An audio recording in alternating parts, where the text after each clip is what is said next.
ایلی یو علاقه دا دریاب په غاړه باندې دا کوهی تور او دا دغه علاقې سره خوا کې لوی دریاب دی بحر قلزم ورته وایي دغه بحر قلزم په غاړه باندې ایله کلی دی دغه کې اکثر خلک د دې پاتې کېدل نو د خالي پر ورځ په ښکار بند کړی د خالي پر ورځ به ښکار نه نو الله په امتحان د خالي پر ورځ به دریاب کې کبان دی په نور ورځ به کوي په دې باندې ښکار بند نه به کوي د دې یو چل جوړ ډنډونه جوړ کړل ډنډونه د دریاب په غاړه باندې نو د خالي پر ورځ به د هغې هغه ورخونه وویستل چې کوم ته اوبه ورته ځي نو چې سکابان به دونه ډېر وو چې د اوبو د پاسه به نو هغه به هغه ډنډونو ته ولاړل نو ماښام مازدیګر به یې ورپسې ورخ باندې نو سار به پرې رالل نو هغه کبان به یې ترې راوویستل ګوره چیلونه جوړ او جال به یې راوړه جال نو د خالي پر ورځ به یې جالونه په دریاب کې وغورځول نو په دغه ورځ به یې په کبان نه رایستل جال خو چې دې وروغورځول نو کبان پکې بند شي که نه د اتوار پر ورځ به راتلل نو هغه جال به داود علیه السلام دوی دا ظلم نه کوي وی نه دا خو مونږ د خالي پر ورځ ګوره دلیل پیغمبر سره دی بعضې وخت اوس مونږ سره هم خلک دلایل شو مونږ ته د قرآن حکم چې دا د الله د کتاب حکم دی دا د پیغمبر حکم دی صاحب دلایل به سره شو نه نه که نه عقل مې دا زه خو دا وایم عقل مې دا د خدای نیک بخته د قرآن په مقابله کې ستا په دماغو کې خو څوټې پرتې دي د قرآن مقابله کې د پیغمبر د وینا مقابله کې د انسان عقل څه شی دی ناغي داود علیه السلام سره باسونه شروع کړ چې نه خو الله په موږ کار باندې کړی د خالي خو موږ کار نه کوو خو د اتوار پر ورځ کبان اوس پیغمبر ته وایي چې دا ګناه ده نه قوم څلور ځای یو قوم به ښکار بل قوم به نهی عن المنکر کولا امر بالمعروف کې دا به نه کوي بل قوم څه زمانه خو دوی منې کول خو بس هغوی پوه شو چې دا بدبختیان نه مني بد هغوی غلې پاتې شو او بل قوم ته به داود علیه السلام چې نصیحت ورته کوي هغې وي زموږ خپل عبادت کوو که مني دی او که نه مني نه دی چې خوند دی ونه که نو پروردګار ته بیزوګان او شادوګان هغه چې کم په غلې خاموش پاتې و هغې نه هم الله بیزوګان شاګردوګان زی بیزوگان شادوگان دا لک دریاب ترشتو انور تدال لشو داود علیہ السلام دے نور پہ اخواشیتے پدی بدا اللہ عذاب ارکلتی را دی یہ سارار الوی قتل نطول دا بیزوگان و شادوگان و فشکلون و باندیو او سرون بے اخوادول او اوخ کبتے بے دی داوی ہو دوتن خلق و آواز بے کفلان کی سر بے اخوادو اوخ کبتے بے دی اوور وادی جمدی اوور وادی پس اللہ مردا بعض خلق کوئی دا بیزوگان شادوگان دا داود علیہ السلام دا قوم اولاد دا سنه دخل کم قوم چې مسخ شي هغه د اوور دو نزیات نه پای د دې بیزوګانو شادوګانو په شکل الله غي مسخ لوی برت په دې کې زمارو لوی برت یو په لک طاقت باندې ځان کمزوري نه ګڼي لکه څنګه چې د طاووس طالوت د خپل قوم سره پاسید الله ول بری ور کبر باندې کې لوی باندې او د پیغمبر مخالفت نه حدیث پاک کې راځي پرون زمون حدیث تیر شو په ترمذی کې چې په اخره زمانہ کې با درې عذابونه راځي درې یو با زمکه شلیږي او خلک به پنه او الله مونږ تیر کال خو له پدغه کشمیر او پدغه بالاکوټ او پدغه علاقو کدا چې زلزلہ بل رااله زمکه وشته نو څومره کړي به څومره زرګونه خلک پکې او بل با شکلونه مسخ کیږي دا به مرضی الله دې مونږ ته وساتي او دریم عذاب بده چې د باران او په د کانو د اوسپنو باران کې دا عذاب راغلی دا بمونو د میزایل څه چي او سپن هغه باران کې نو دا یو خلک لب او خودل شو پر مونږ په بالاکوټ او په علاقو کې اسلام آباد کې خودل شو نمونه خودل شو او دا د اوسپنو باران هم در باندې کېږي په دې امت باندې لګ دی او بل غټه عذاب پاتې دی چې شکلونه به خدای خبر چې د خنزیر حدیث کې دا حدیث ته چې په کوم شکل به بدلېږي مسخ لفظ راغلی دی چې د خنزیر په شکل به بدلېږي او که د خر په شکل به بدلېږي او که د بیزو په شکل او که د سپي په شکل پروردګار به دا ور ډېر غلط طرف ته روان د مسلمان ګناه انتها ته رسېدلی زنانو کې دونه بے حیايي او دونه بے ستري عام شوی ده چې د هغې مثال نشته موبایل دونه عام ده چې هلکان جینکۍ ټولو ته ګپونه یو بل سره لګي او ډیشونه او سیبه دا نور ګند او دا په کیبل یې ورشئ وګورئ پېښور ته اسلام آباد ته د خلکو په کې د خدای یره دي عذاب به نه راځي په مسلمان د عذاب کار مونږ کوو مونږ الله غوسه کړی دی الله دې مونږ خپل قهر او غضب نه پامن کړي نه ملا زمونږ نه خیال خلاص دی نه جماعت زمونږ نه خلاص شو نه مشر زمونږ نه خلاص شو نه تبلیغ والا خلاص شو نه بزرگ خلاص شو نه خانقاه خلاص شو نه سپینګیری خلاص شو او نه کشر او نه زنانه دا مونږ نه خلاص شو هر سړی ځان ته د ټولو نه لوی سړی وایي او بل ته کاذر مولی مو ته نه ښکاري خدای دې مو د خپل قهر او غضب نه وساتي نو داود علیه السلام متعلق دا یو د عبرت خبره شو بیا غیرتی مرګ ولا عجیبه مرګ راغی د دروازه بندوله چې کله به د کور نه بار چې زما زنانه د کوره بارونه او چابیانې به د سره وي چې زه نه یم چې ما کله بل څوک رادننه نه شي یو ځل یې دروازې درنده کړه او بار ووت چې بار ووته بیبي او بچی په خپل کور کې دي دی کې سړی ورغی کور ته هغې چغې جوړې کړې زنانه وه چې دا پردی سړی سکي دا خو دروازه هم بنده او داود علیه السلام خو بار ته دی اوس خدای مکه هغه راننوځي بچی سړی پردی سکي په دیوال باندې خلک راوړېدل ګاونډیان او نور چې دا شور د سره وي پردی سړی ولاړ دی داود علیه السلام په منډه راغی دروازه یې په لوکه کې راغی سړی په میدان وایي ته څوک یې چې زما کور ته راغلي بې د ما دی اجازه دی وایي زه هغه قسم چې نه مې دیوال بندولی شي نه مې جرنده بندولی شي او نه مې د دنیا یو طاقت بندولی شي بس پوه شو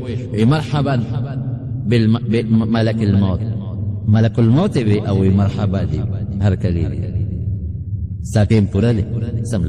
سملاستو روح تی واغشتو اللہ دی او بلکہ اور روایت کرا دی چه سجدہ پہ عبادت باندې پریوت روح تی اچت کو زمارون لوین الوی سڑے که بادشاوی بادشاہی سونا وا دا سنه چې د پاکستان بادشاہ آغا مصر فلسطین عمان بحرین دا علاقه رونیسه چې نن سبا ته تر ابو ظهبی او دا علاقې وې دا رونیسه تر د عراق پورې او د ایران پورې د دې علاقې بادشاہ حضرت داود علیه السلام نو خبره مې دې پورې کوله کړل لوی نه لوی سړی مرګ نه نشي بچ کېدی په خپل عبادت به غرور نه کوې که عبادت هم کوې نو دا د الله تعالی فضل او د الله تعالی کرم د پیغمبر د حکم عقلی دلیل بنوي نه دا خدا سره او دا سره بس چې دا الله د کتاب او د پیغمبر د حدیث او حکم دی ابا منی ګری بيدو شادو بدل جوړ شي او په خپل طاقت هم باور نه کوي الله نه بسوال کوي نو لګړل او پروردگار ولا پسومره مضبوطه بادشاہ باندې او پسومره لوی طاقت باندې غلبه ورکړي او د الله امداد پر سره حضرت داود علیه السلام دغه وخت په دې لخر کې او چې پلاره ته نو مفسرین لیکي ځان سره کانی واغشته یو څو کانی را واغشته او الک د شپږ ورونو سره مرګ دي شپږ ورونه په دا جنگ کې پلار یې په دا جنگ کې او دته پلار وایي چې بچی ته خو کشرې ته شاته ودرېږه وینا بابا دم دې جنگ کې شرکت وي ګوره شپږ ورونه دي پکې دي وینا او چې جالوت راوته او دا خپل زور او باسي او دا چغې او باسي او په مسلمان دباو کې د په ورغړ او چې غزارې پیو کپړو او هغه داسې و چې د سر نه خپو پورې په وسله کې پټ او چې غزارې پیو که د سر پیو لګېد مردار پرېږدي داود علیه السلام مسلمانان وی الله اکبر او چې هغې قوم یې وکتل جالوت خو د مرو پر دی او په یو غزار باندې مړ شو نو دا قاعده ده چې مشر مړ شي د کشرانو خپې لګې غوندې وښوېږي دې خوا پې دې نورو حمله وکړه الله داسې وکړه چې جالوت لښکر له مضبوط شکست میلاو شو څوک مړه شو څوک وتښتېده وقتل داود جالوت واتاه الله الملک الله ولا بادشاهي ورکړي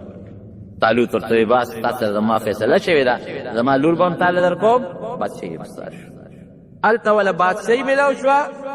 د بادشاه لور ورته میلاو شوه دلته پروردګار ورته پیغمبري ورکړه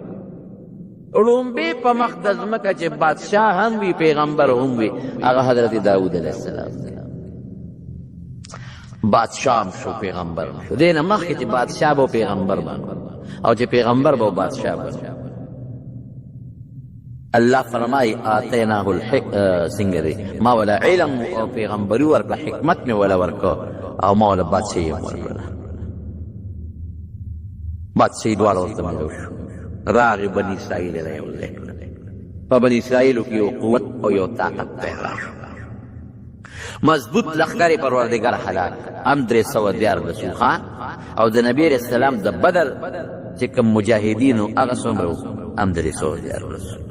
بالکل داغه مجاهدین و خبر رښتونه شوه چې بعضې وخت کې وړه ډله چې د الله امداد او د الله توفیق ورته په لویه ډله باندې زور ورکېږي او غلبه کوي الله والا نبوت او بادشاهي ورکړه اوسېده دا د موسی علیه السلام نه 1500 کاله پس دی تېر شوی دی 1500 کاله پس او د ابراهیم علیه السلام په نوسو کې راځي ګوره د نبوت په خاندان کې دی د یعقوب علیه السلام زوی د یهودا د هغه نوسې د هغې په اولاد کې راځي د یعقوب علیه السلام خو 12 زامنو د یهودا په اولاد کې راځي او د یعقوب علیه السلام د پلار نوم اسحاق علیه السلام او د اسحاق علیه السلام د پلار نوم ابراهیم علیه السلام د هغې اولاد او پروردگار والله عمر هم زیات عمر عجیبه طریقې سره زیات شو ګوره بادشاهي میلاو شو پیغمبري میلاو شو عمر یې لږ دی 80 کاله د الله په علم په فیصله کې حدیث پاک کې راځي چې د آدم علیه السلام د دې شانه الله تعالی کله د هغه بچي راویستل مخامخ یې ورته داسې وته د دې سرو میږو په اندازه پوټینې شکل یې ګوره د انسان و خو په مقدار کې د دې سرو میږو واړه مخامخ یې ورته ودرولو نو آدم علیه السلام دې تپوس کوي وایي من رب دا څوک دي من هؤلاء الپروردګار وی دا ستا بچی دی تر قیامت پورې چې پیدا کېږي نو په هغې کې د بعضو د تندو نه رڼاګانې ختې روښنایانې پړقې دي وی الله دا پکې څوک دي وی دا پیغمبران دي که ستا پر اولاد کې د یو کس د تندي نه په ډېره لویه رڼا خته داسې ډېر چمک و او ډېره برېښنا یې کوله وی الله وی په دې پیغمبرانو کې د یو کس د تندي نه خو ډېره لویه رڼا خېږي دا څوک دی وی هذا ابنک داود ستا نوسی د داود علیه السلام نو د خوښ شو په هغه دی نو تپوس ترې کوي وی الله عمر دی ولا څونه مقرر کړی دی څونه عمر دی ولا یې ښودی وی 80 کاله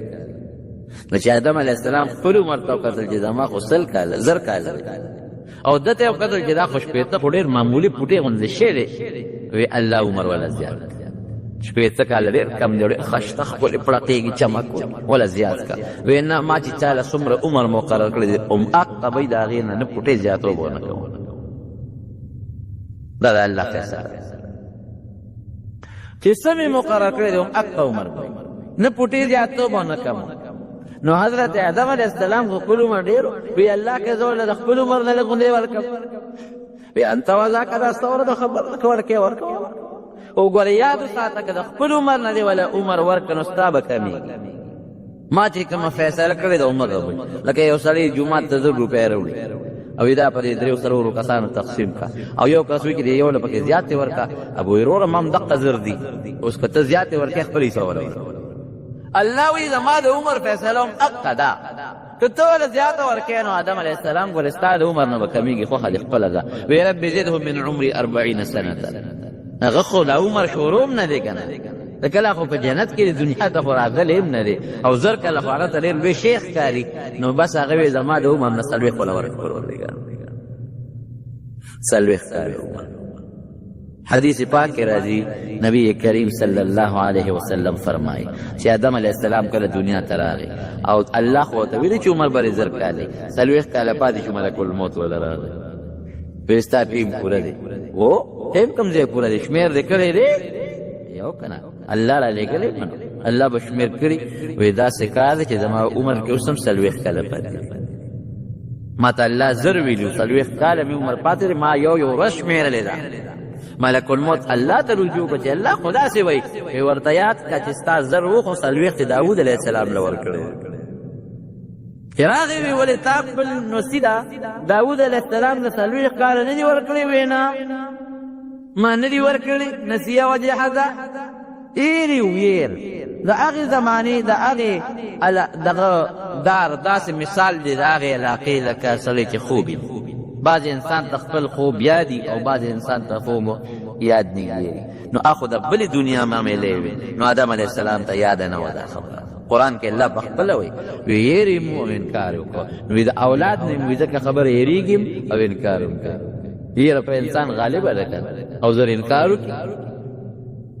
وی ما خو نه دي ورکړی وی تا ورکړي دي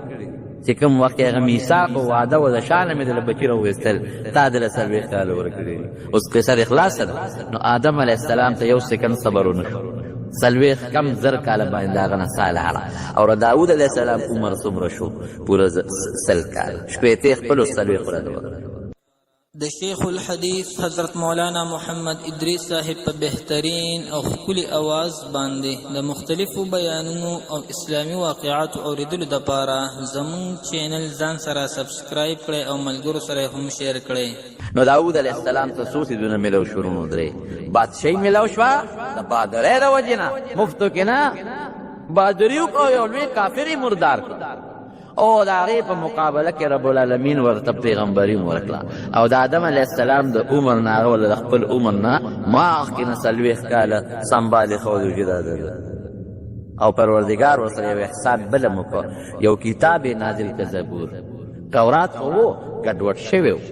نو نوی کتاب الله دې له راولېږه زبور او ده به صاحب تلاوت کو او داسې تلاوت به ده زبور کو ناشنا تلاوت د نبی علیہ السلام پر صحابو کې او صحابي دی ابو موسی اشعری رضی الله عنه دا هغه ډېر خشته و دومره خشته اواز و چې کله ابو موسی اشعری رضی الله عنه تلاوت کو رسول الله مبارک به سره سر لقاو اے ابو موسی وی داسې خشته مزیدار اواز الله درکړی دی لکه داود علیہ السلام اواز چې څنګه ګوره پیغمبر علیہ السلام د داود علیہ السلام د اواز صفت کوي لحن داودی هغه په شان خشته اواز الله درکړی نو د داود علیه السلام اواز څنګه مزیدار او خشته و چې کوم ځای به تلاوت د قرآن شریف کو نو غرونو به هم ورسره زبور وی کانو به هم ورسره زبور وی او مرغۍ به رالې په دې هوا کې به وزرې والې او ولاړې به وې او څاروي به ورته راجمع شي هغوی به هم ورسره په هغه تلاوت کې مصروف او چې ځنګل ته به لال په ځنګل کې به د زبور تلاوت کو د ځنګل د اونو نه به هم د زبور اواز و دیتا تلاوت من ساواز نو خلاول اوازونه خراب دي خشته نه دي او که خشته اواز نه دی نو په مانځ کې یو غلط وبادي زری و کله اواز سره مزیدار اواز سره تلاوت د قرآن شریف کوي لکه خو کله کوي یو په تلاوت یو رکوع تلاوت خشته اواز سره مزیدار اواز سره نبی کریم صلی الله علیه وسلم فرمای چې کوم وخت پیغمبر تلاوت کوي پیغمبر د قرآن شریف او په خشته اواز کوي الله ول تاسو توجه ورکړي چې دونه توجه بل شي نه ورکړي خپل اواز د الله لوی نعمت الله دې زموږ نصیب نو لږ تلاوت په خپل او خشته اواز سره دا مشهور قاری دی قاری عبدالباسط صاحب تیر شوی د سمرد تاسو سره په کیسټو کې د تلاوت وای ما دو دائره د تلاوت ډېرې اورېدلې به ځان یو ځل راغلی د سنهري مسجد ته پېښور کې د قاری فاضل الرحمن ته مخکې تلاوت وکړو بیا د او څه مصریان قاریان او غیب ته مخکې تلاوتونه بیا د تلاوت وکړو سورته قاف هذا کیسټ جدا आवाज او مخامخ جدا د خدای یو د وینا انداز ولري او یو ځل ما اورېدلې په اسلامی یونیورسٹی کې دا فیصل مسجد کې دا حسن قرات مقابله هغه کې د تلاوت کړو نور قاریانو د مصر پاکستان د افغانستان د ډیرو ملکونو قاریان راغلي هر یو قاری لګ لګ تلاوت وکړو د لاهور یو قاری هغه ډیر ناشنا تلاوت وکړو ډیر سپیشل مزیدار خپل आवाज اخره کې وی قاری عبدالباسط بہت تلاوت کی یس صاحب چې هغه تلاوت د کوم کنه چې ما په جون کې دومره خشته आवाज د چانه دی نو دا قاری عبدالباسط وای د مصر بادشاہ جمال ناصر د روس بادشاہ د مصر په دوره راغلی دا روس د بادشاہ نوم خروشچیف و چې په دوره باندې راغی مونږ مرالو د معززین د خلک راغواړي ډوړی کېښودی شوه وی د جمال ناصر د روس د بادشاه ته وی خروشچیف ته چې صاحب یو کلام درته واورم هغه وی واوروه مونږ ویدله بادشاهان یو بل ته دا موسیقي دا اورئ وی ما ته جمال ناصر اشاره وکړه چې عبدالباسط د قرآن شریف تلاوت شروع کړه وی ما د تلاوت په انداز په اراده نه وتلی ما وی چې خدای دا خو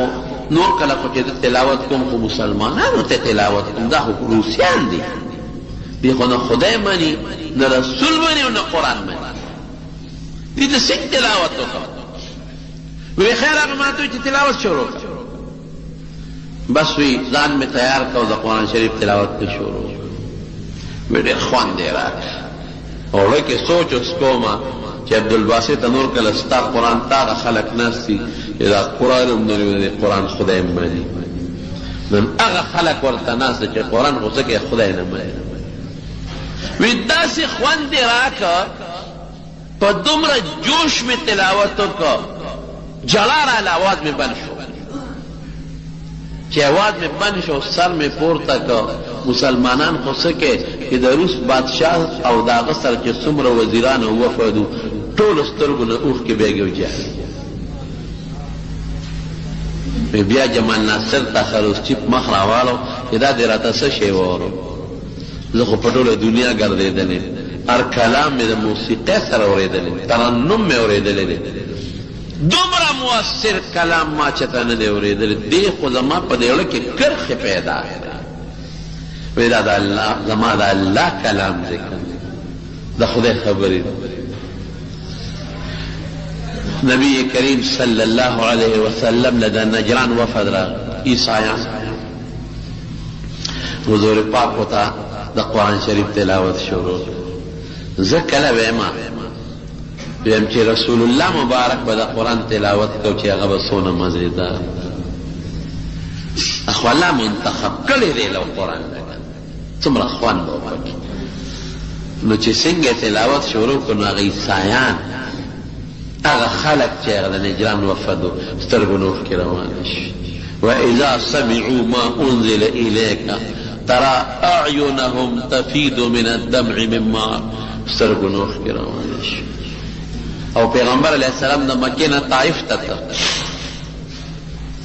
چې په لاره ځي او ځای کې سهار وختي ته د مانځه وخت پرې راغی نو صحابو ته د جمع منځ کو د ساه په تلاوت د قرآن شریف یې پکې وکړي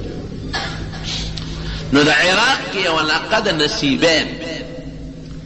د هغې پیریان ګرځېدل پیریانو یو بل سره میټینګ وکړ پیریان به مخکې اسمان ته ختل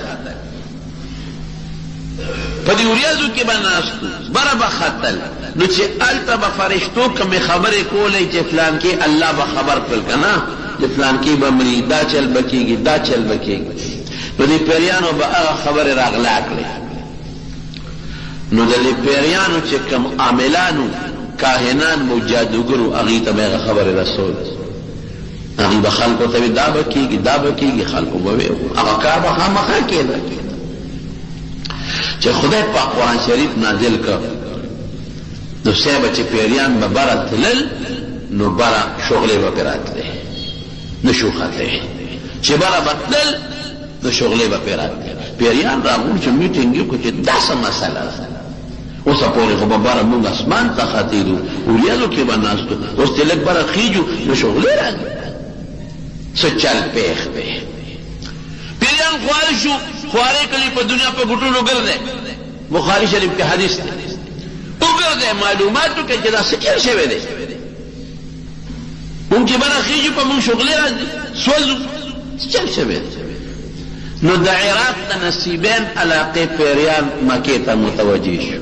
څوک یو خوا څوک بل خوا څوک ځنګل ورته چې دا معلومات وکړو ته پوسونه څه چل شوی دی چې مکې ته رالل دقه د مکې نه بر حضور پاک د سر مونځ کو او د قرآن شریف تلاوت یې کو په منځه کې صحابه چې قرآن یې واورېد که نه او دا مونږ چې بر اوس نه شو تللی او په مونږ شغلې راغورځېږي دا د دې قرآن د وجې نه او چې څنګه د پیغمبر علیه السلام قرآن واورېده ولې د قرآن د وجې نه خدای د دې قرآن حفاظت کوي لا يأتيه الباطل من بين يديه ولا من خلفه سنگره تنزيل من حكيم حميد. دا خو رشتیا دا الله پاک بالکل مکمل پیریان و شیطانان دا برخطونو بند کړل. ولی دا قرآن چې بره فرشتې اوري او نبی علیہ السلام دی راوړي نو اصل نه چې دا هغوی واوري دا پیریان او شیطانان او هغوی چې تخپل صاحب جادوګر ته یوسي دلته به نبی علیہ السلام د قرآن تلاوت کې دلته به هغوی کوي. خلک به چې ته کې هلته کې هغه بل هم کوي کنه. بس دا قرآن د حفاظت لپاره بند شود وي شغلې پې راځي اوس بره نشي ختلی. نو چې دې څنګه د پیغمبر علیه السلام قرآن واورېده ګوره پیریانو نو ورته حضور پاک دعوت ورکړی دی چې واورېده او مونږ نه سلام وګرځو بس دوی ورغلل او په پیغمبر علیه السلام ایمان راوړه خدای مسلمانان واپس لاړل عراق ته نصیبین ته قوم ته څه وایي یا قومنا انا سمعنا قرآنا عجبا يهدي الى الرشد فآمنا به یو ناشنا تلاوت مورد چې خلق نیکه تبلی نو مونږ ور باندې ایمان راوړل. دا معجزه شو او اوس ته یو نوی د قرآن شریف اعجاز شوی. څو کاله مخکې په امریکا کې یو جوړه مسلمانه شوې سړی خو پاکستانی مسلمانو د مخکې نه خو ښځه مسلمانه شوې ده ښځه عیسایانه دا ښځه وایي چې زما د دې خاوند یو بل سره دوستانه تعلقات په امریکا کې دا شی ډېر دی. هلک وایي دا مې ګرل فرینډ جینۍ دوست او جینۍ وایي دا مې بوای فرینډ هلک دوست مې دی او یو بل سره تعلقات او ګیر چاپېره ګرځي ازادي ده پکې. ولې زما وروڼو خفه کېږي ما او د دې موبایل او د دې انټرنیټ او د فیسبوک د برکت نه د هلکانو جینکو دوستانې ګورې دلته هم جوړې شوې. دا لویه فتنه ده لویه قسم دی موبایل او انټرنیټ نن په مخ د ځمکه لویه فتنه ده. دې کې ځان ساتئ ګورئ جینکو له او دې وړو له موبایلونه مو ورکوئ. دا د خدای د قهر نښه ده د خدای د قهر او د غضب. نو دا هلک او د جینۍ دوستانه وه نو دا هلک دی او یو سټور کې بابوګان د هلک دی جینۍ ته ما سره واده وکړه. جینۍ ورته وایي مور پلار سره به سله وکړه. جینۍ چې مور پلار سره سله وکړه نو مور پلار ورته وایي چې ورسره نکاح وکړه خو دا پاکستانیان لږونه بې وفۍ اسنه چې فایده ده نه والي بیا دې پرېږدي. جینۍ ورته وایي چې ښه نو د هلک باندې یو څو شرط ولګول. وایي تا سره واده کوم خو یو شرط به دی چې زما ستا واده وشي ته چې کوم ځای اوسېږې زه به د سره هلته واده شم در به شم خو د هغې هفته نیمه پس به ته دا خپل فلیټ پرېږدې هلته خلک فلیټونو کې اوسېږي دا کور به دې پرېږدې او زما کور ته به ځې زه به تا سره نه اوسم هغه هفته نیمه به تېرې کړو بیا ماله راځې هلته به اوسېږو. دویم شرط به دی چې ستا به د خپل مور سره پلار سره رونو سره دوستانو سره تعلق ختمې ته به پرېږدې قرباني کې به زما مور پلار دوستانو سره به دې تعلق. دریم شرط به دی چې زه زما اسلام نه ډېر لوی نفرت دی ما ته به نه وي چې مسلمانه شه. زه به تا ته دا نه ویم چې عیسایي شه ستا خپل مذهب زما خپل مذهب. څلورم شرط به دی چې د اتوار پر ورځ به ما چرچ ته بوځې د عیسایانو عبادت خانې ته ګرجه و چرچ وایي زه به هلته خپل عبادت کوم دا به ما خامخا بوځې که ته را سره دننه کښېنې او که بار. دا هلک وایي دا جینۍ مې خوښه وه نو ما ورسره دا شرطونه ومنل واده مو شو. ودونه هلته عدالت کې کېږي لاړو ستام کاغذ مو لیکه واده شو نکاح شو. جینۍ ما ته را واده شو هغه خپل فلیټ کې مونږ څو ورځې تېرې کړې او د شرط مطابق ما خپله کډه کوډه واغېسته او چې دا کوم ځای اوسېده نو هلته ورپسې لاړ یو شرط خو مې پوره کړ دې سره اوسېده. دې زما د موبایل نو زما د ډیری نه چې څومره زما نمبرې وې د دوستانو یارانو مور پلار پتې هغې ټولې ختمې کړې. پلار سره مور سره رونو دوستانو سره می تعلق ختم شو او د دریم شرط مطابق د اتوار پر زمیده خپل عبادت خانه ته بوتلا دی به د خپل انجیل شریف تلاوت کاوه زه ورته کله دننه ناستو نو کله بار بیا به مې راوستا او سر به خپل سټور ته یو ځای تلو بیا ټوټي شو واپس به نه دې ته ما وي چې ته مسلمانه شه او نه دې ما ته وي چې ته عیسایي شه ډېر خوشګوار تعلق مو د مینې 3 کاله ډېر ښه وخت تېر کړ وی 3 کاله پس یو ځل تلل سټور ته دې ښځې مې چوټي کړې چې زه واپس رالم نو دې ښځې مې خاکروب راوستی و دا جاروکه او د دې فلیټ صفایي یې کړې وه دا ټول سنډلې نو مونږ خلق خو چې زیاتې رسالې وي اخباري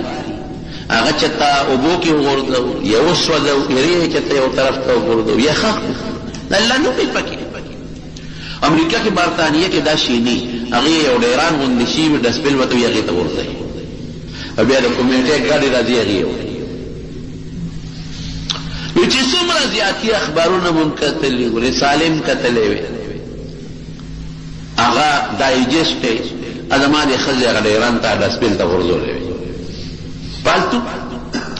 چې رالم ښځې تا جوړ ډسټینګ کړی دی څوک خاکروب دې راوستی دی ما صفایي وکړه چوټي مې ووه نو راشه دا کار به وکړه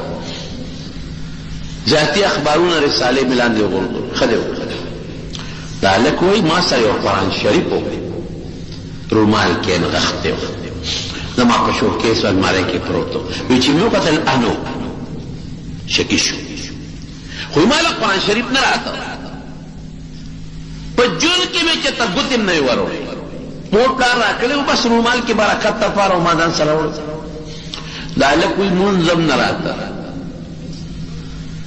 یو اختر او بل اختر به جومات ته تلم اب هم د دوستانو د ملاقات په غرض تلم چې دوستان را جمع کېږي د اختر جومات ته نو هلته جوماتونه لرې دي ملاقات به وشي مونځ نه راته خو چې خلک به سیند ښکته پورته کېدل هغه چل به مې کوم وایي په جون کې مې چې ته روجه هم نه ونیولې شرابونه به مې څکل او بدعملۍ به مې کولې یاره وایي په سوچه طریقه کلمه هم نه راتله هسې په نوم مسلمان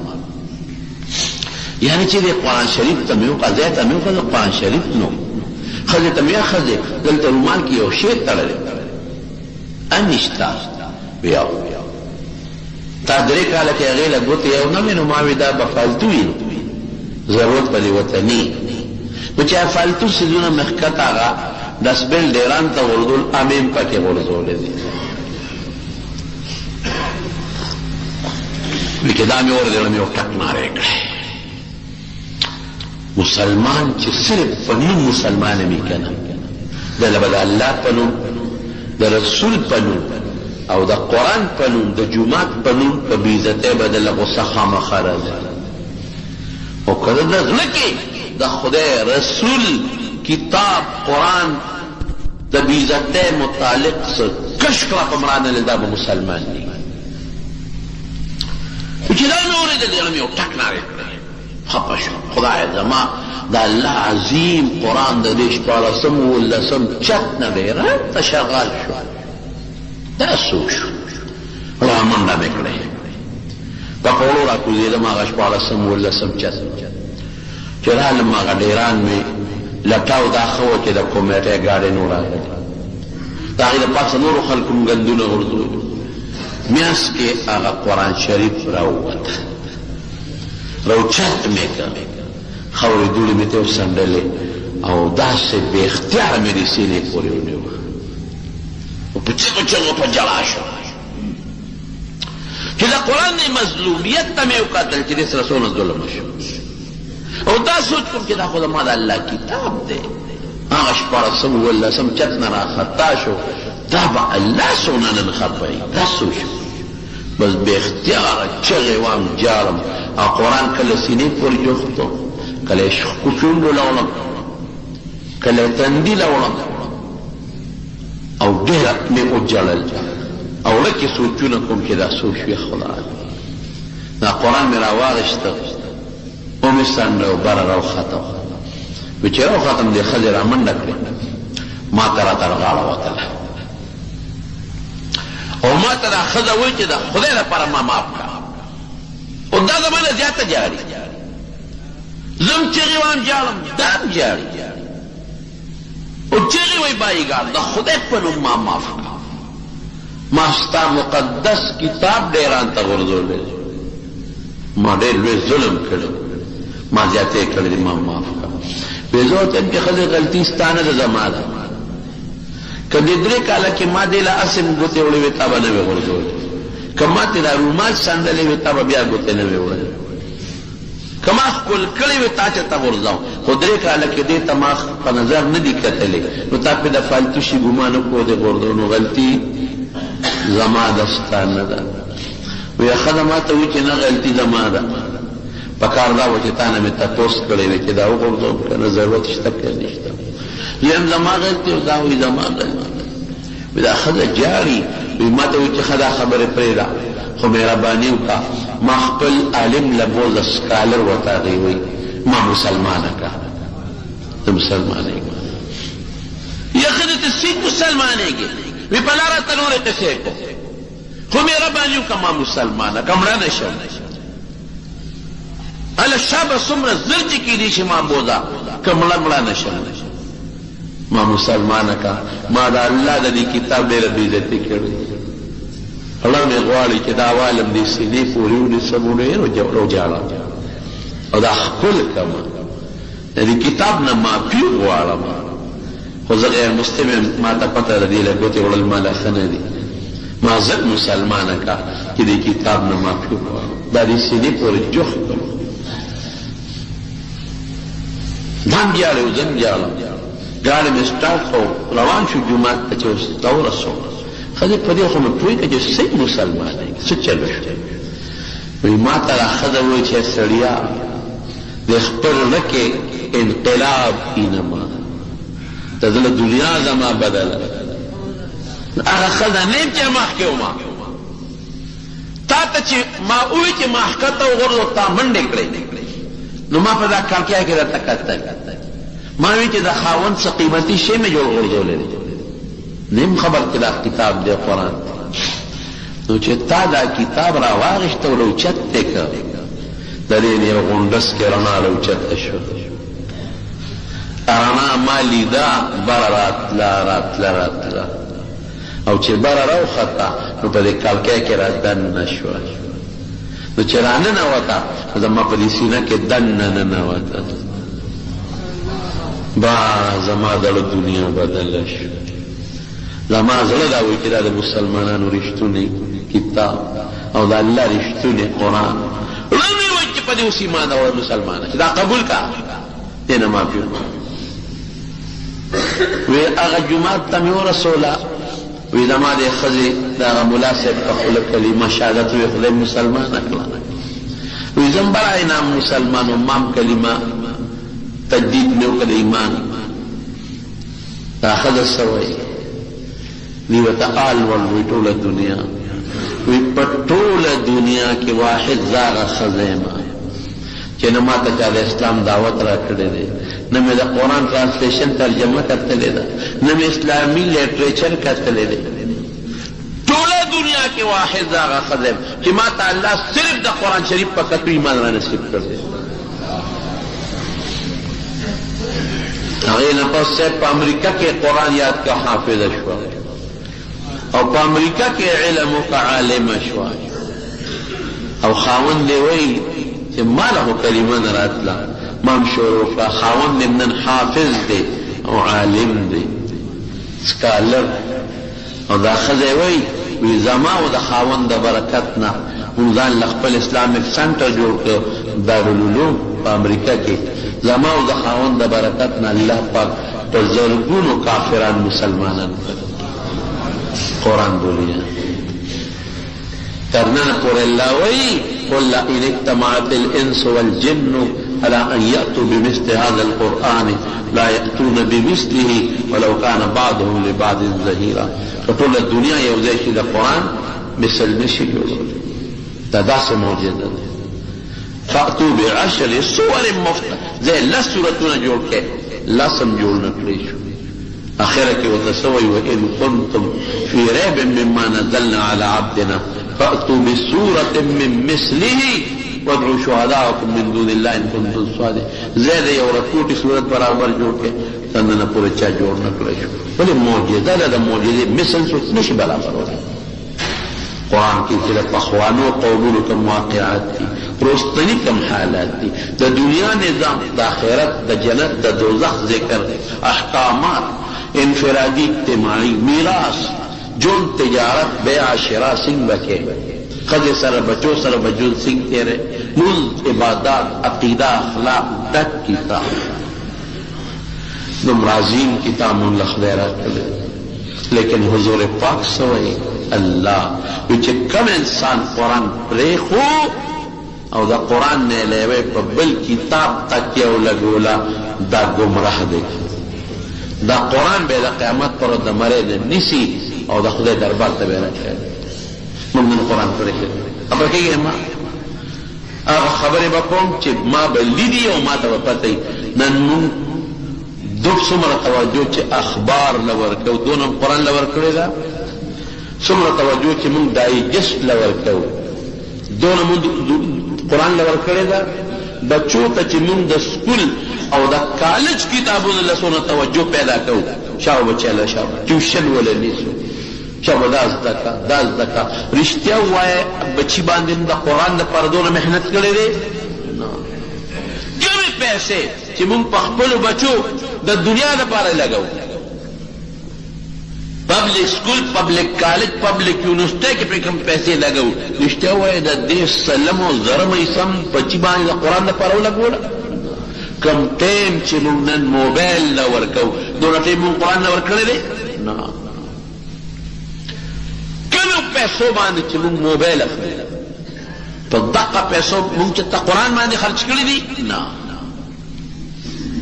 نو قرآن پرېښی دی. قیامت پر ورځ به الله وایي یا ربي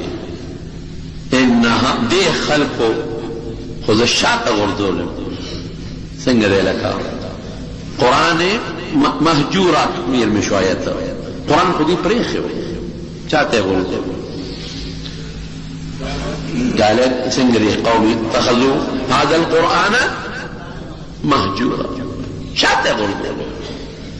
یا بری بچکئی څوک چې سورت تبارک الذی وی نبی علیہ السلام فرمائی قبر کې به د پاسه په وزر د مرغۍ په شکل وي وزر بخوري کی او چې عذاب فرشتي راځي نه نه دل به عذاب نه ورکې د زما تلاوت کړو او څوک به ګریوان نه نیسي راکاږي به الله په نسوارو چې څومره پیسې لګولې دي دومره یې په ما نه دي لګولې، په سګرټو چې څومره پیسې لګولې دومره یې په ما نه دي لګولې، او په بچی چې د دنیاوي تعلیم دپاره کوم لکونه لګولې دي که نه نو په مې 15 پیسې نه دي لګولې. هلکه خبره دروغ کوم که رښتیا کوي. صرف دې دپاره مونږ قرآن برکت دپاره مونږ ته کور رومال تاو کړی دی وی خو بس دا جواز د دنیا ژوند دی. دا په بچو چې مونږ پیسې لګو دې دپاره چې دنیا ژوند زمان ښه شو زما د بچي ښه شي نو آخرت نه ملي. د دنیا څونه ژوند دی 10 کال او 20 کال او 10 کال او 50 ختم اخر سره بسکه اخو نه ختمه دو ولا جو زما قسم په خدای نبی علیہ السلام فرمایو قرآن کې ذکر دی داخله گو یا الله دنیا ته واپس ولېګا ته چې سوي کو خدای ته ولېګا من دنیا لا الله وي بس پرې دوس مخ کې ګور دنیا د تل نشته لږ مهرباني وکړه بچی ځان سره جمعه تراوله په خپل امراشه او د قرآن تلاوت شروع کړه. کم طرف ته خلق لاړه تلاوتونه پاتې دي نشته ټول موبایل اخبار دی ورساله ده سار وخت خپل کاروبار دی منډه ده او ماسخوتن را پیدا کېدل دي څکه کم طرف ته سوچ دی د خدای حق مانی که نه مانی د بچي حق مانی د دنیا حق مانی دنیا نه خدای نه مانی سکول کالج نه یونیورسټي نه خدای نه مانی کوي خو سناسه خدای بوري دوی څه خو قرآن خو وایي قرآن ته توجه نشته. ودونو کې زمون ګناهونه په خادو کې تن تکور په ودونو کې زمون د خدای خپه کو په مړو کې خدای خپه کو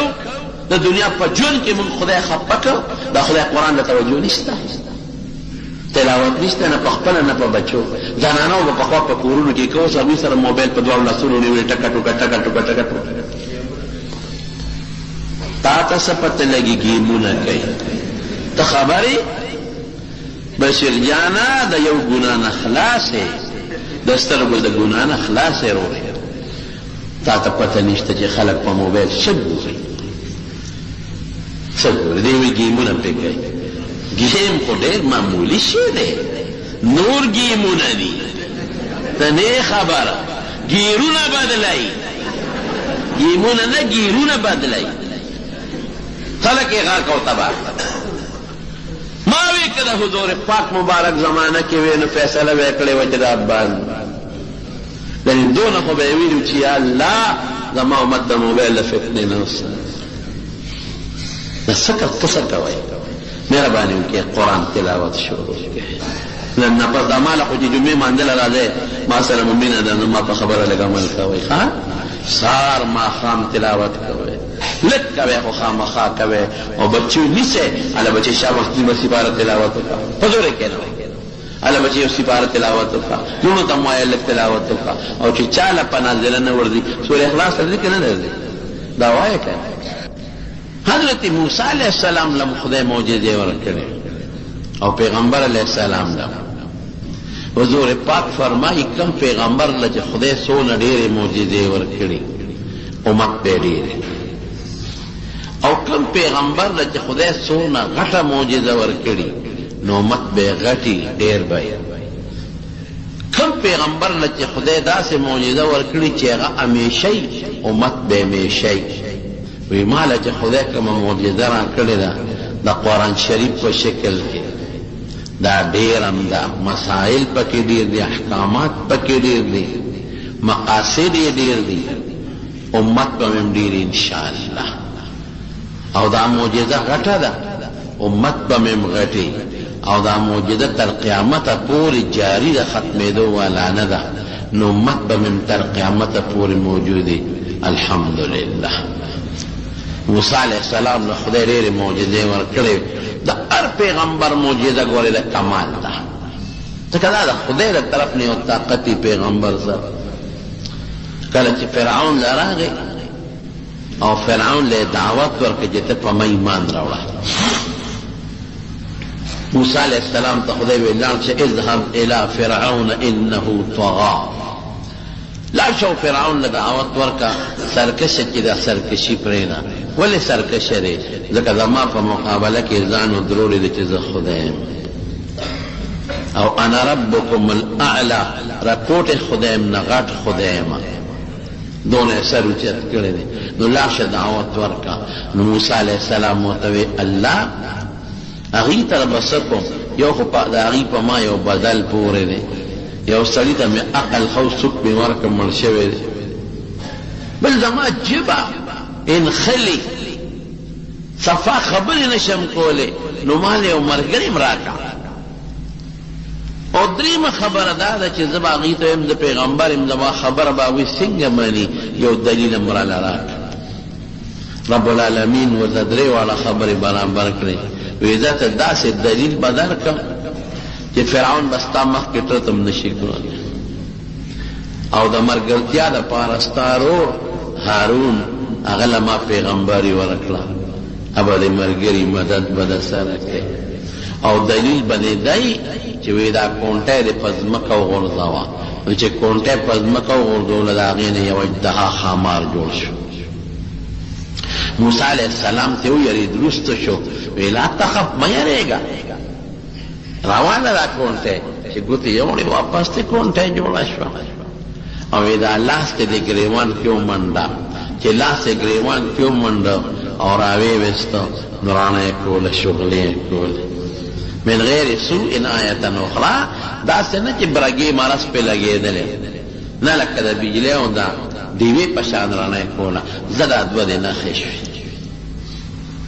هارون علیه السلام ورته لار کې استقبال کوه هغه الله پیغمبري ورکړې وه او دواړه لاړل فرعون ته مخامخ په دربار کې ودرېدل ته څوک یې لکه زه موسی یم دا مې ورور دی هارون او ته موسی او سله راغلی تا باندې خو زمونږ بدل پورې دی ته خو زمونږ مطلوب یې د پسې ګرځو زمونږ سړی دی وجلی هغه ورته خبرې پرېږده زه د الله رسول یم تا له راغلی ما او ته الله ذات ومنه ایمان پرې راوړه فرعون ته دا خبره زه خدایم ته ما ته دا خبرې کې رب خو زیمه تا سره د پیغمبرۍ څه نښه ده خولې نه ټکي ووته حضرت موسی علیه السلام فورا ورته امسا وغورځول چې امسا وغورځولی و اجدها خامار ته جوړ شو بس خولې یې وازه کړه چې وازه کړه په فرعون روب پرېوت او روان شو فرعون پسې چې شي قابو کا شي قابو کا فرعون خو یې چې که دا خولې واچوله اوس به مریض مریض بیا خو غټ خامار دی زر یې کونټۍ له ګوتې یوړې مار له واپس ته کونټۍ جوړه شوه بس روغ پې پرېوته که دا نه وي نو ممکن ده چې موسی علیه السلام ته یې لاس اچولی وي جیب کې اچولی وي او نقصان یې وله ورکړی من د الله پیغمبران یو او تاله راغلي یو سرکشي دې پرېږده زما ماشوم پیغورونه ورته شروع کړل نن سبا هم خلک پیغورونه ورکوي که نه ورکوي الم تر نربک فینا ولیدا ماشوم موږ نه وی کړی پیم نه دی درکړی ډوډۍ هم نه ده درکړی خوراک مې نه دی درکړی موږ سره دې وخت نه دی تېر کړی تا سره ما څه نه دي کړی ګوره پیغور خطرناک شی دی چاله دې ډوډۍ ورکړه پیغور به ورته نه کې دا ګناه که چاله دې جامه ورکړه پیغور به نه کې او بعض خلقو له خیراتی شی ورکړي او پیغورونه ورته کوي قرآن شریف کې الله تعالی فرمایي لا تبطلوا صدقاتکم بالمن والاذى چاله دې شی د خدای په نوم ورکړه نو پیغور به نه کوي چې ما درکړی احسان به پې نه ورکړه په ژبه به ورته نه وایي چې دا ما تعالی هغه وخت شی درکړه مړه نمک مرداره دا به نه وایي که دا شی د خدای دپاره ورکړي نو په ده ولې احسان خیږي خدای به اجر درکړي احسانونه ولې خیږي نو هغه هم په احسانونه ورخیجول خو ګوتې خو یې نه شوې وروړی نو ګوتې وروړم خو هغه سره خو کونټۍ ده او کونټۍ خو مصیبت دی غټ امسا ده او غټ مار ترې جوړېږي او چې لاس یې ترخ کې ومنډوي هغې نه ناشنا رڼاګانې ختې نو هغه پې پټک الزام ولګو وی ته جادوګر یې دا ستا جادو دی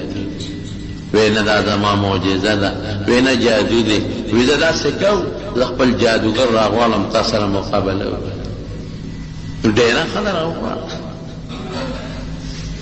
فرعون وی جادوګر راغواړم مصر پخوا د جادو ډک ښار او ډېر زیات جادوګر به پکې و جادوګرو چې کوم مشرانو هغه یې راوغوښتل وی داسې یو سړی دی او هغه د کونټۍ نه مال جوړوي تاسو کولی شئ هغې ویل بلکل مونږ کونټۍ خو ځکه چې د پړي نه هم جوړولی شو را خوشحاله شو چې دا هم جادوګر دې هم کولی شي وی ښه راځئ ورځ یې مقرر کړه د اختر په ورځ خلک د خپلو کارونو نوزګار او میلې ته راشي یوم الزینه نو هغه جادوګرو مشرانو ورته وایي چې صاحب که مونږ وګټله نو مونږ له څه انعام هم شته او که نه شته وی بلکل انعامونه به هم در کوم پیسې به هم در کوم او تاسو به من المقربین تاسو نه به ما ته ډېر نږدې به یې د شورا او د اسمبلۍ منبران به درنوالم وزیران به درنوالم ورځ مقرر شو جادوګر راغلی دنیا تماشې له راورسېده د حضرت موسی علیه السلام سره صرف خپل ورور د حضرت هارون علیه السلام دوه په دوه فرعون دی او وزیران دی نن به د موسی د جادو پته لګي دی مونږ په جادو یاری او دی مونږ په جادو د خپل وطن نه وباسي او وطن رانه قبضه کوي د سیاسي چال دی چې هغوی هغه خپل ماران کونټی راوړی وی او پړی راوړی او میدان کې وغورځول نو فاذا حبالهم وعصيهم يخيل إليه من سحرهم أنها تسعى. قرآن شریف کے اللہ فرمائی داغوی پڑی رسے او داغوی کونٹے داغی نماران جوڑ شو. خدا تے پا حقیقت کے ماران نو جوڑ نظر بندی کرے وا خلق تدا سخکارے دل چی دا ماران دی رقی دا میدان کی سمرا مارانو یو لک اتیا زرا یو لاک او اتیا زرا ماران. موسیٰ علیہ السلام ہم پریشانی پہ لگن دیرالا کہ خدا یو لک اتیا زرا دا خود دنیا رسے و ماران دی او کہ دا ما دا کونٹینا جوڑے گی دوی ہم جوڑ کر دا اخس بس چل کیے گی.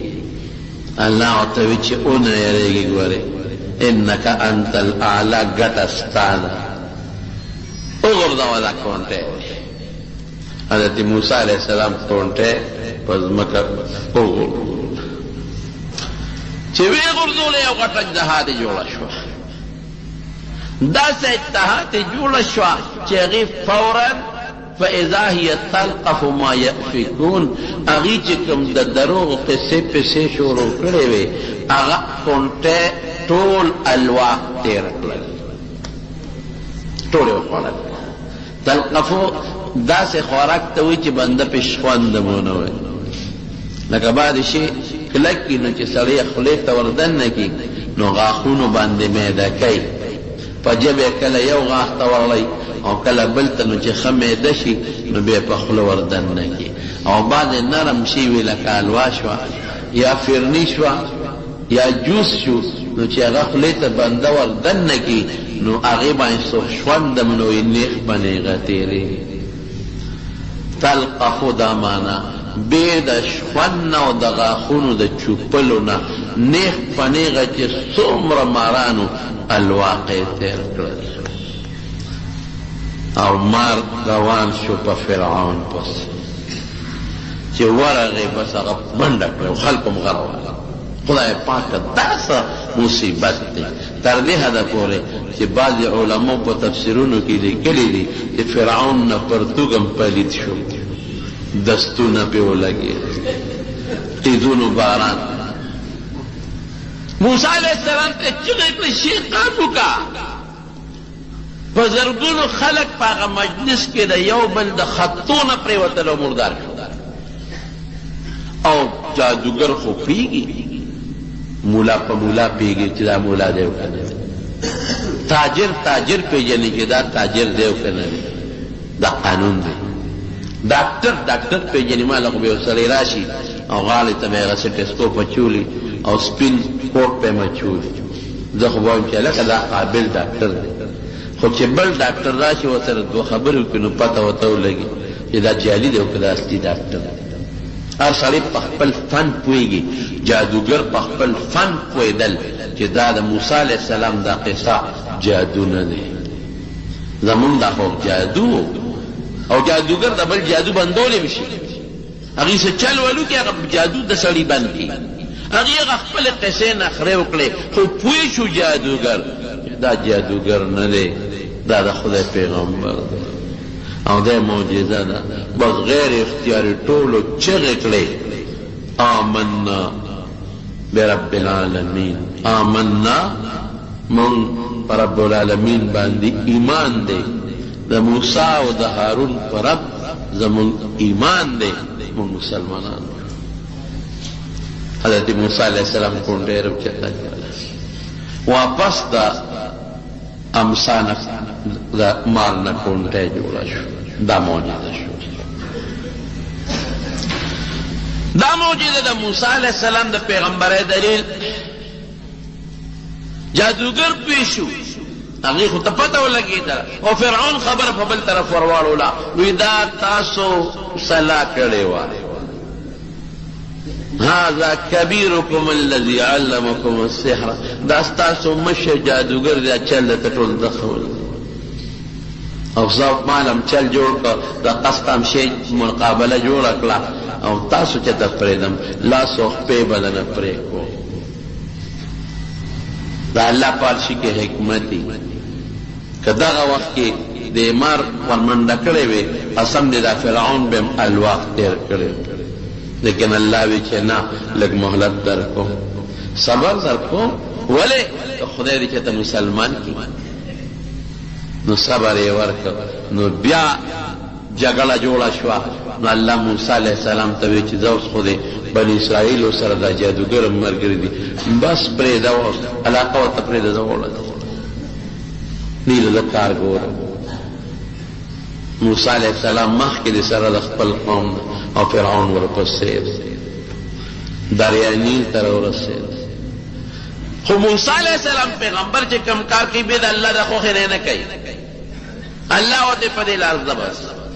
چې راغلل یا الله مخکې خو دریاب د پوج کې نشته، کشتۍ نشته، ما سره خو بلا قوم دی او شاته خو فرعون دی، انا لمدرکون.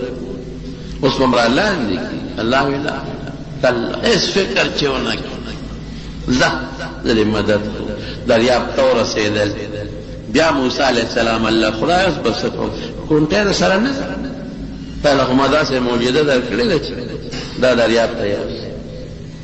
چې دریاب له کونټۍ یوړه پکې 12 لارې جوړې شي، دا بله معجزه شي. اوس که کونټۍ خو څه کوي چې یو لوی لرګي راواله او په دریاب یې راوبروه، قسم دی که پکې لاره جوړه 12 لارې جوړې شي. پیزاس دی پې وردن نه شو،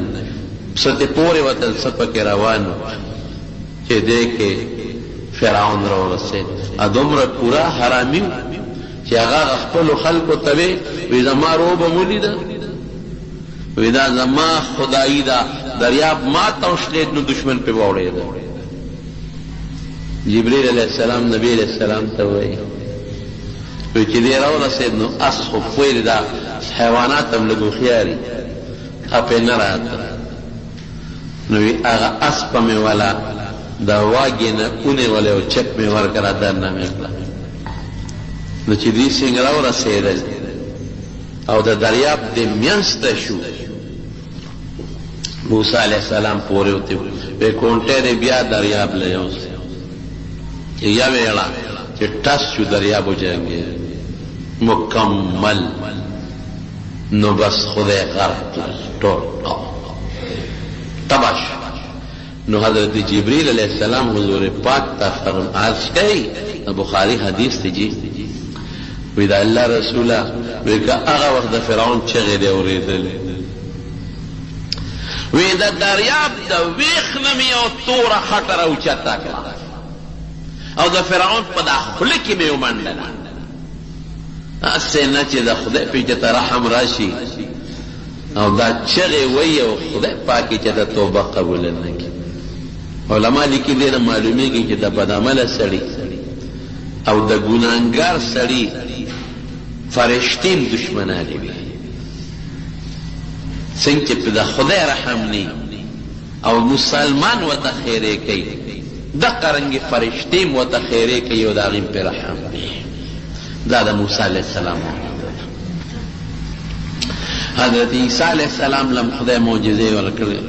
قرآن شریف کې الله وایي چې کم سړی به د برګي مرض بیمار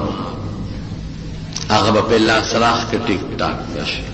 حالانکه هغه زمانه کې برګي مرض لا علاج مرض، اوس هم داسې خاص علاج نشته. ډاکټران کوي خو 100% یقیني خبره نه ده. او چې کم سړی به د مور نه پیدا ړوندو،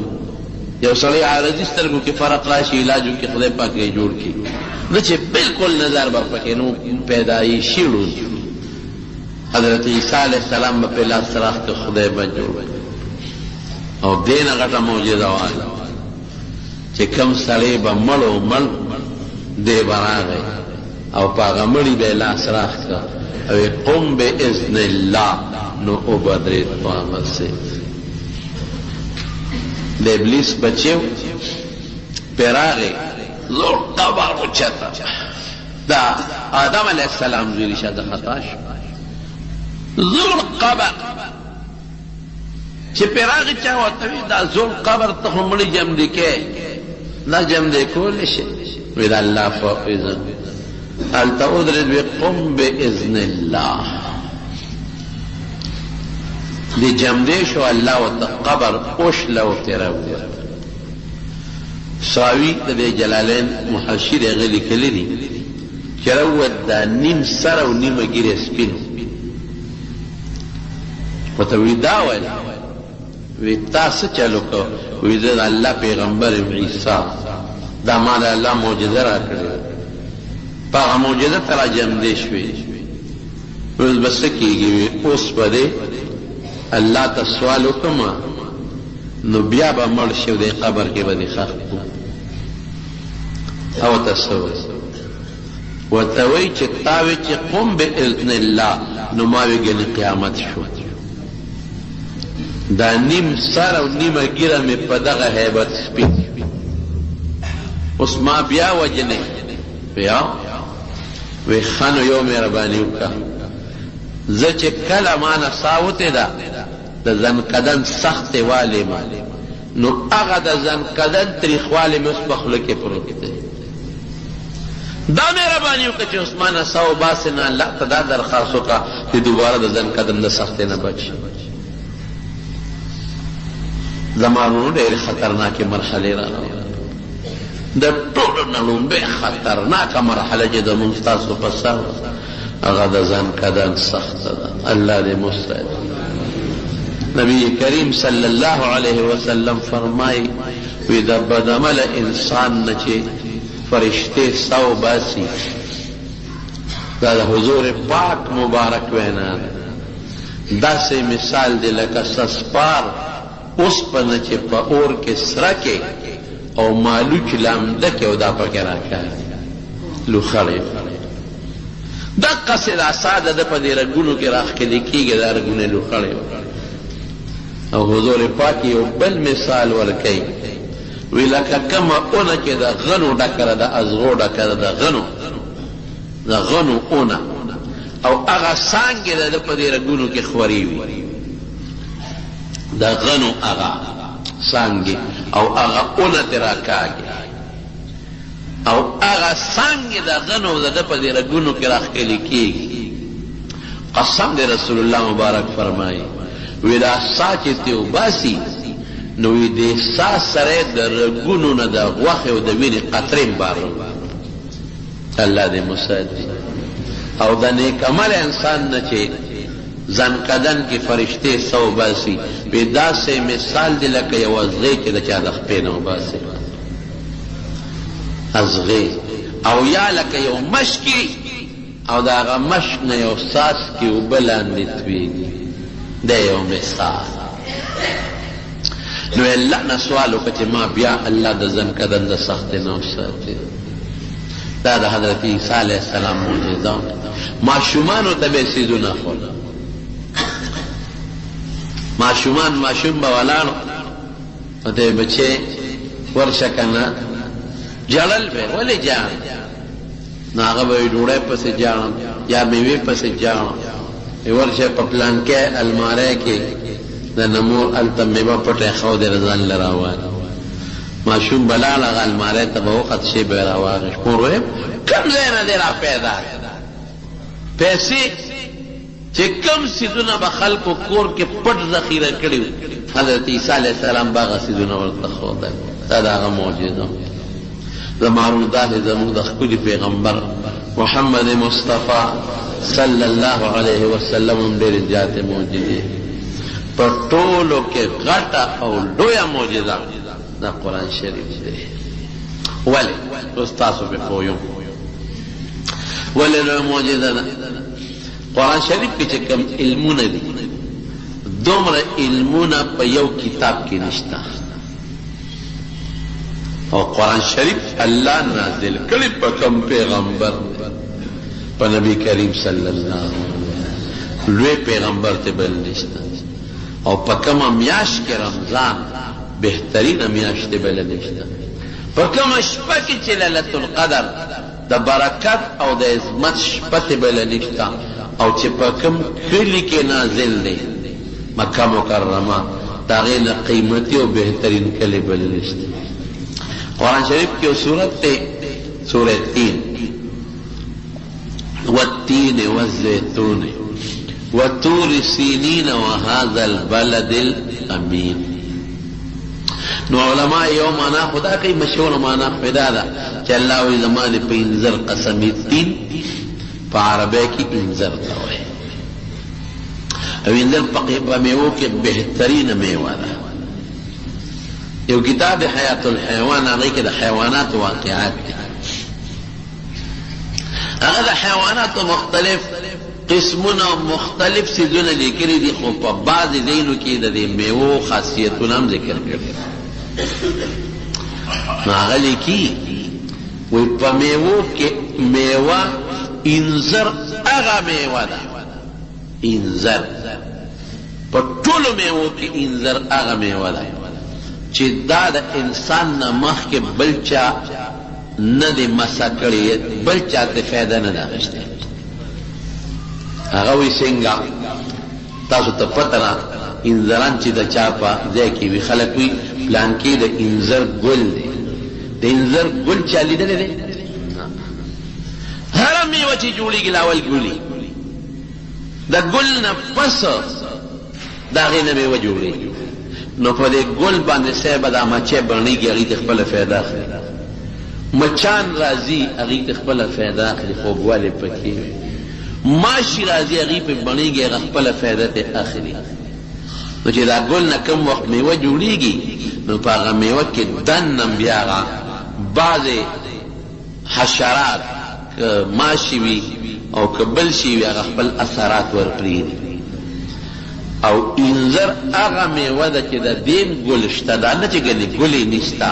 خو هغه ګل تر ننه پورې ماشي د شاتو مچۍ او مچ هم په خپلو سترګو نه لیدل هغې هم ته فایده وانغېسته.